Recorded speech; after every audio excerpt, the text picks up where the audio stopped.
buenas noches. Estamos en un programa más de garantías ambientales.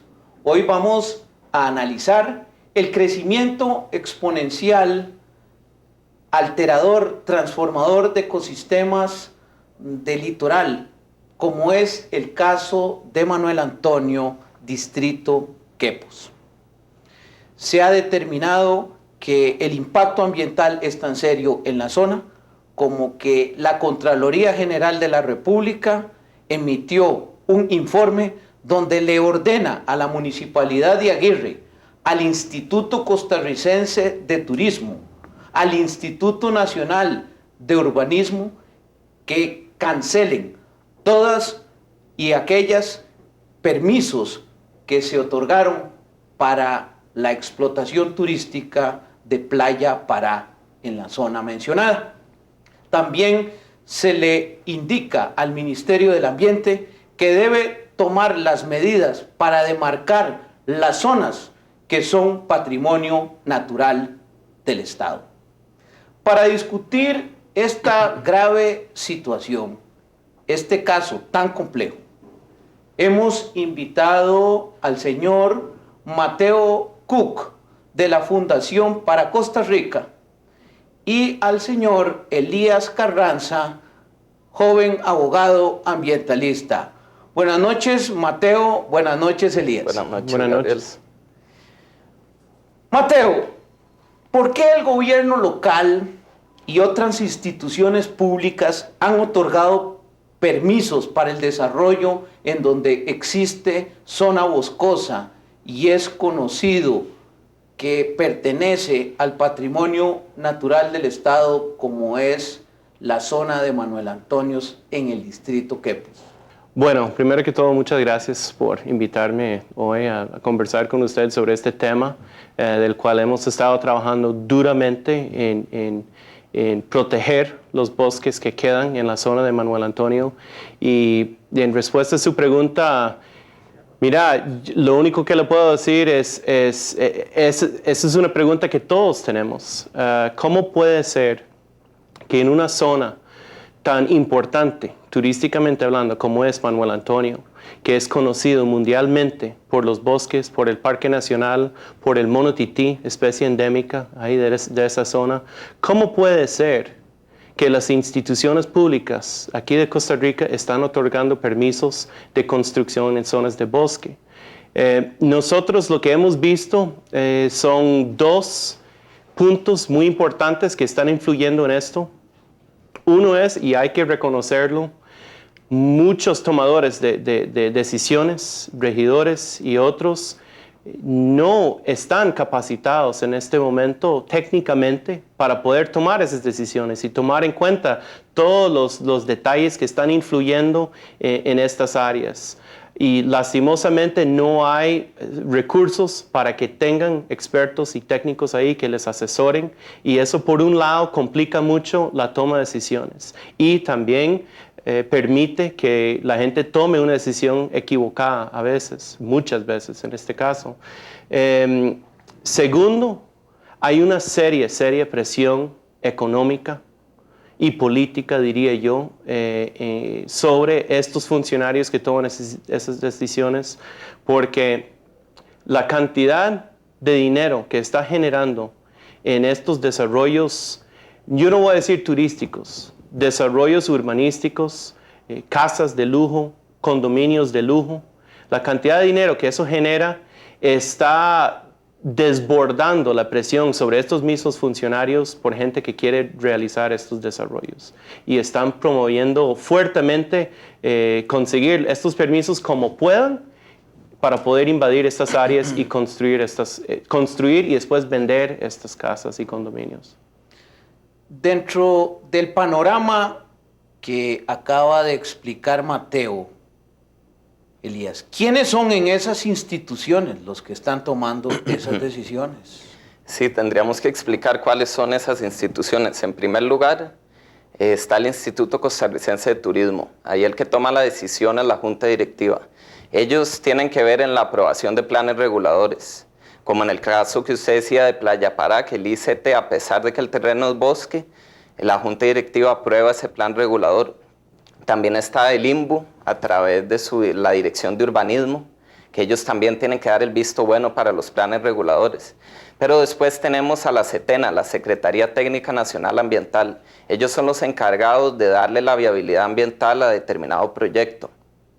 Ahí el que toma la decisión se llama la Comisión Plenaria, que es un órgano con gente de diversas profesiones, ¿verdad? Que es lo más alto en la SETENA y es el que aprueba o no un proyecto.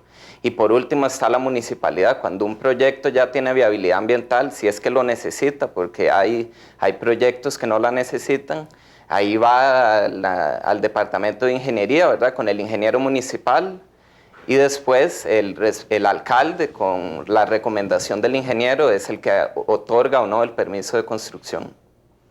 Mateo, ¿tiene respaldo científico esta toma de decisiones a pesar de que están involucradas una cantidad de instituciones públicas y, por supuesto, funcionarios en esas instituciones? Bueno, lastimosamente, de lo que nosotros hemos visto, no. Muchas decisiones se están tomando con criterios que no sabemos de dónde los están sacando, para ser sincero. Y estamos viendo esto aquí en Manuel Antonio, vemos casos en otras partes del país donde el mismo SETENA, la directora ahorita de SETENA ha dicho que faltan técnicos capacitados para tomar esas decisiones. Entonces la pregunta es, ¿cómo es que están justificando estas viabilidades ambientales? Sobre las cuales después las municipalidades justifican sus otorgamientos de permisos de construcción. Elías, se han realizado evaluaciones de impacto ambiental, que es el procedimiento científico técnico establecido en la Ley Orgánica del Ambiente, que es un procedimiento además conocido a nivel internacional para otorgar los permisos en zona boscosa. Ese es el problema, que se hacen estos estudios, pero son estudios poco serios, que las empresas que se están encargando de hacer esos estudios no consultan información básica. Por decir, si se pretende desarrollar un proyecto, los desarrolladores dicen el proyecto no es bosque, pero sin consultar la capa de cobertura boscosa, sin consultar las fotos aéreas de la propiedad.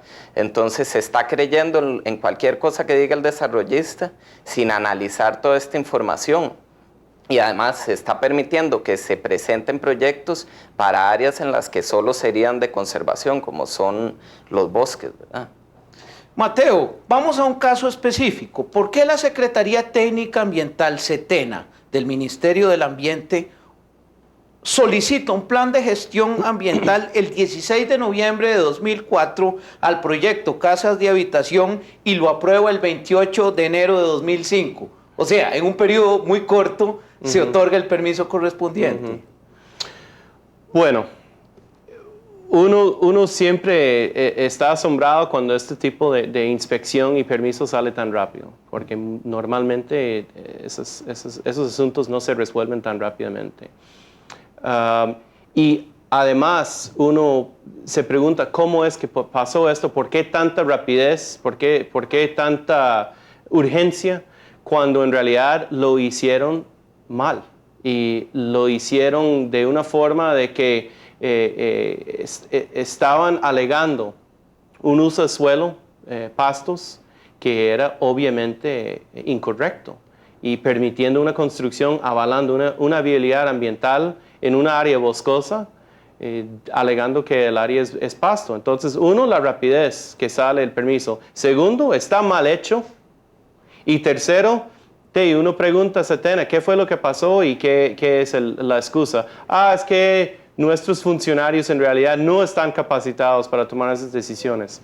Bueno, señores, entonces, ¿para qué sirven estas vialidades ambientales? Estamos discutiendo el crecimiento exponencial urbano en la zona de Manuel Antonio, distrito Quepos. Vamos a un corte y ya volvemos.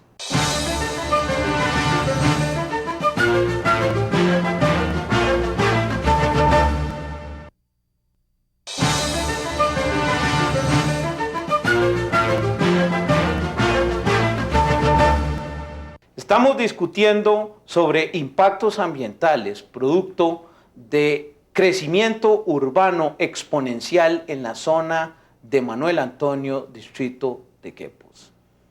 Mateo, ¿quién presentó un recurso de nulidad ante Setena contra la viabilidad ambiental del proyecto Casas de Habitación de la compañía Poise Complete Sociedad Anónima? Nuestra organización, el Fondo para Costa Rica. ¿Cuál fue el propósito de eso, Mateo? El propósito de eso fue tratar de revertir el daño que ya se había hecho debido a que Setena había aprobado la viabilidad ambiental de ese proyecto y para investigar al fondo quién aprobó ese proyecto en esa zona boscosa. Elías, ¿puede usted explicarnos primero si respondió Setena y de qué se trata ese recurso de nulidad? Bueno, Setena hasta el momento no ha respondido, ¿verdad? ¿Por qué no ha respondido? Porque así es la Setena, ¿verdad? Llega y después responde un año después cuando ya pasó el proyecto, cuando ya se construyó. Pero, ¿qué alegamos en ese recurso? Ahí lo que es importante es que la empresa entrega un FEAP, que es un formulario de evaluación ambiental preliminar. Ellos hablan del proyecto. A las 3 semanas, más o menos, van 2 funcionarios de la Setena, hacen una inspección. Ellos mismos con sus ojos pueden corroborar que la propiedad es un bosque, pero a pesar de esto, la Setena le pide al desarrollador, a la sociedad Poise Complete, que presente un plan de gestión ambiental. La sociedad lo presenta y alega engañosamente que la propiedad es un potrero y que la maleza se mantiene cortita. Lo que no entendemos es cómo si la Setena está yendo con 2 funcionarios, ¿cómo ellos se creen ese argumento de que la propiedad es un potrero cuando ellos mismos pudieron ver con sus ojos que la propiedad era un bosque? Entonces, Setena, sin importarle esto, que el desarrollador aporte información falsa, procede a otorgarle la viabilidad ambiental. Después, el desarrollador, sin contar con un plan de manejo, que es un requisito indispensable para cortar árboles en bosque, llega y corta más de 20 árboles, y es por eso que la oficina subregional de Aguirre Parrita del MINAE denuncia a la sociedad Poise Complete ante la Fiscalía de Aguirre. Mateo, entonces, el área de conservación Pacífico Central plantea una denuncia ante la Fiscalía de Aguirre Parrita por la destrucción de los bosques que en el proyecto Casas de Habitación Poise Complete Sociedad Anónima había realizado. Sí, y hay que aplaudir el trabajo de la gente de esa oficina local del MINAE. Ellos actuaron muy rápido para llegar a comprobar que se talaron árboles, porque ve el problema, como había planteado Elías. Usted tiene desarrollistas alegando usos de suelo que no son ciertos, diciendo que un área es pasto cuando en realidad es bosque. ¿Y qué pasa? Si usted llega rápido y usted tala los árboles, ¿qué prueba hay que ahí había un bosque? Si usted actúa rápido y usted tiene detrás de eso una viabilidad ambiental de Setena, con inspectores de Setena que también dijeron, sí, eso es pasto.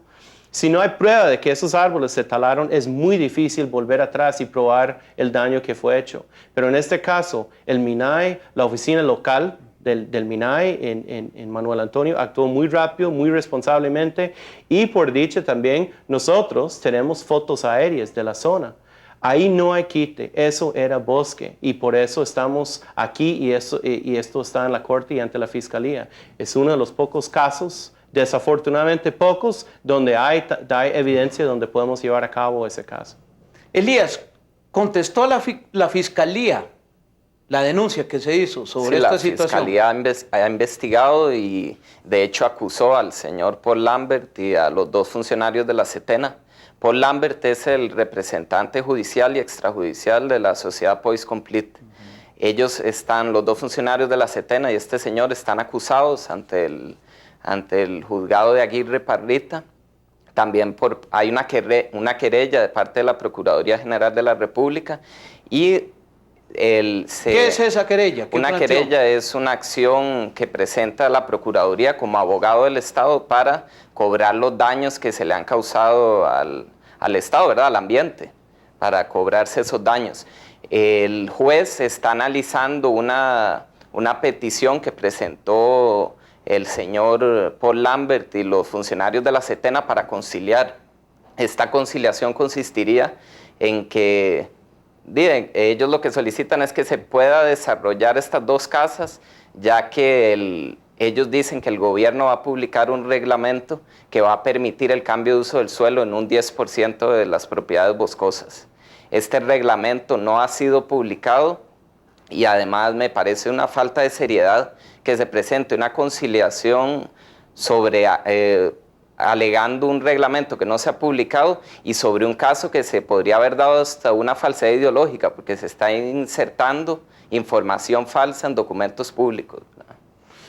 Pasando a otro caso, Mateo, ¿por qué Setena otra vez aprueba un plan de gestión ambiental a otro proyecto que se llama Apartamentos Tortuga en propiedades que están constituidas también por bosques, Mateo? Volvemos al mismo problema. Las presiones siguen, las instituciones siguen sin reformarse y entonces vamos a seguir repitiendo este tipo de actos, lastimosamente. Por eso es importante que organizaciones como la nuestra, que tenemos la capacidad de poder identificar la violación y poder poner la denuncia, es tan importante. Porque ahorita no están trabajando como deberían trabajar esas instituciones que tienen la responsabilidad de velar por la protección de estas áreas. Elías, ¿usted cree que son las instituciones las responsables o las personas que están encargadas de la administración pública? Y en el caso de Apartamentos Tortuga, ¿sabía la Setena que también estaba en zona boscosa? Yo, referente a la primera pregunta, yo creo que son ambas, las instituciones y las personas. Las instituciones porque se han creado débiles. Para mí una Setena que tan pequeña para un país tan grande nunca va a funcionar. Pero además yo creo que no se le puede achacar todo a decir no tenemos recursos, no tenemos capacitación. Yo creo que también hay una mala gestión de los mismos funcionarios en este caso de la Setena o de la municipalidad. Como usted lo puede ver, salió en el periódico que otro caso en la zona de Aguirre, que un biólogo hizo una inspección, un biólogo de la Setena, y dijo que un área no era un humedal. Esto, si un biólogo no puede reconocer un humedal, esto es seriosísimo, ¿verdad? Pero así como usted dice, referente a la segunda pregunta de si la Setena tiene que saber que el área es bosque, claro que lo tiene que saber, porque la Setena es una entidad del MINADE. El FONAFIFO, que también es del MINADE, publicó la capa de cobertura boscosa de FONAFIFO. Con ese estudio uno puede determinar a dónde hay bosque en Costa Rica y a dónde no lo hay. La Setena para ningún caso está consultando la capa de cobertura boscosa. Mateo, ¿por qué Setena, una vez más, después de varias exigencias, que eso es lo curioso aquí, a la compañía Tortuga, otorga la viabilidad ambiental al proyecto? Mire, otra vez volvemos a esta misma problemática, que los funcionarios no están haciendo el trabajo de fiscalización que deberían hacer. Y si los desarrollistas siguen pudiendo construir sus proyectos y vender esas casas y esas construcciones por esas sumas tan millonarias, estas presiones van a seguir. O sea, que hay un juego de plusvalía. En otras palabras, que la propiedad se incrementa en su costo y entonces ellos venden. Sí, definitivamente. Y lastimosamente lo que uno no entiende es por qué una institución como Setena o el ICT no están velando mejor para proteger estas áreas. Esos millones de dólares que se están ganando para estas propiedades, por si acaso, esos van a Setena. Setena el gobierno de alguna forma está recibiendo esos millones de dólares. No, yo creo que no. Yo creo que el mismo caso de casas de lujo que se alquilan en zonas turísticas, muchos de esos condominios después se van a alquilar a turistas que van a venir. ¿Usted cree que el ICT los tienen inscritos para cobrar el impuesto que cobra cualquier hotel? No. Entonces, el Estado está perdiendo económicamente con esas construcciones y el país entero está perdiendo ambientalmente por la destrucción de estas áreas y al final de todo, el destino turístico, como es Manuel Antonio, va a caer por el mal manejo de estas áreas. Elías, entonces, ¿cuáles son los principales impactos ambientales que están produciendo apartamentos, casas de lujo, todo este urbanismo desproporcionado que estamos hoy analizando? Está produciendo en primer lugar la desaparición de los bosques y con eso, ¿verdad?, la desaparición de todos los animales que viven en los bosques, de todo su ecosistema. Pero también por otro lado se está dando la contaminación de las aguas. Todo este desarrollo sin control no se está haciendo a la par de la construcción de plantas de tratamiento. Entonces tenemos que cada vez hay más casas, más hoteles, pero no hay plantas que traten las aguas negras, las aguas servidas. Entonces todo eso está haciendo que se contamine el mar, que se contaminen los ríos. Los impactos biofísicos, específicamente físicos en la geomorfología, el relieve, impactos biológicos como son los bosques, especies que están amenazadas. ¿Cuáles son esos impactos que esta actividad está provocando? Bueno, para responder a esa pregunta, yo le invito a usted a ir al internet y ver Manuel Antonio y buscar Hoteles Manuel Antonio y visitar los sitios web de los hoteles que se promocionan ahí en el sitio Manuel Antonio y vea qué es lo que se está vendiendo ahí en esos sitios. ¿Qué es lo que se vende? Se vende el bosque, se vende playas limpias, se vende el mono tití que está guindando fuera del balcón de su habitación. Es por eso este montón de extranjeros que vienen de los Estados Unidos de Europa vuelan 3, 4, 6, 8 horas para llegar a San José y después se montan en el carro o el bus para viajar otros 3 horas a Quepos a pasar unos días en esos hoteles. No es porque el hotel como tal es muy lindo. Hay hoteles muy lindos en California y la Florida y en España. Pero ¿por qué la gente quiere llegar a ese hotel? Es por lo que rodea ese hotel, que es la riqueza natural de Costa Rica. Y si Costa Rica no protege esa riqueza natural, se va a perder y se está perdiendo. Y al final de todo, los grandes perdedores, sí, son los hoteleros, pero tal vez van para otra zona a construir su hotel. Pero el país no se puede levantarse y ir a otro lado donde hay más riqueza natural. Y eso es lo que se está perdiendo con esto. Estamos discutiendo el crecimiento exponencial urbano en la zona de Manuel Antonio, distrito Quepos. Vamos a un corte y ya volvemos.